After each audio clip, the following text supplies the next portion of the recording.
English story about mother.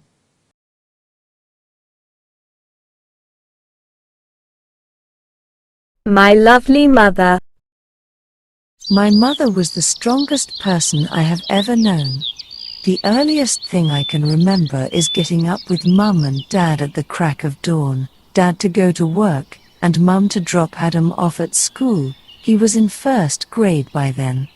I had often wondered when I was little why I had to get up so early like everyone else. Now that I'm older, I figured out that it was for a number of reasons, which kept multiplying as I got older, the first being that my mother did not want to leave me home alone at 4 years old. The second being that she wanted me to get used to getting up so early so that I would be used to it when I started school. My mother was a smart lady. She always figured out fun ways to get me to clean up my room or brush my teeth or take a bath, even though I loathed all three at an early age. By the time I was 11 though, I often thought it was fun and could not wait to do them. But it was not just because of this that she was smart. She always knew how to give the right advice. When I was 7, I often came home crying from school, because, back then, I was a bit chubby and my peers ruthlessly picked on me.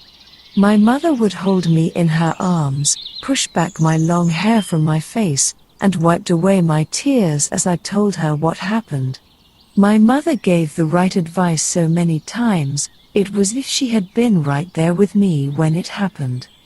Being little, I would sometimes whine about my weight, and then my mother would tell me that she had once been like me. When I was this little I did not believe it, because at the time, I looked nothing like her. She was tall and thin with long mousy brown hair and blue eyes, and I was short and stubby with short nearly black hair and green eyes. People often thought I was adopted because Dad looks nothing like me either. One day, when I was 9, and the children at school were still picking on me, my mother brought out an old photo album that I had never seen before. Then she singled out a photo of a chubby girl with boy-short blonde hair who was about my age. "That was me," she said. "I lost the weight that you now have, but it took me a long time." I just looked at her in a kind of trance. "Now, you may lose your weight and you may not. Either way, I think you will grow up to be a beautiful young lady like I did, my mother did, my grandmothers did, and my great-grandmothers did.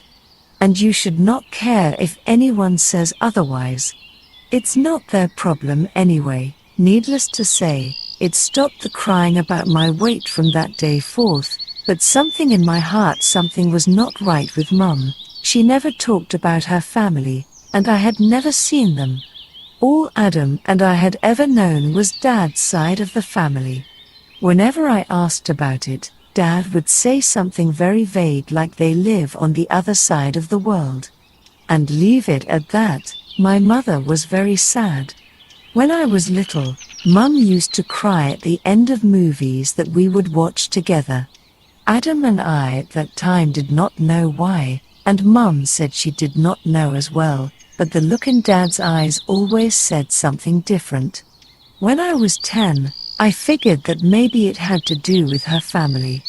The only real time she ever talked about them in detail was when she was talking about why I looked the way I do. I had her mother's eyes and her father's hair. She said that I was the true child of her parents, just like Adam was a true child of her and Nate was a true child of Dad. When I was 11, my mother gave us Nate, and due to some complications during the birth, died soon after. I remember it was at the time of the funeral that I had asked my father about her sadness. He said he would tell me when I was older. Apparently, older to him meant 16. By this time, Adam was already off to university, and Nate was in kindergarten. It was strange. Just one day, out of the blue, my father sat me down and told me the story of my mother. You see, my parents met on the other side of the world, where my mother lived. They fell in love, but my father had to return home.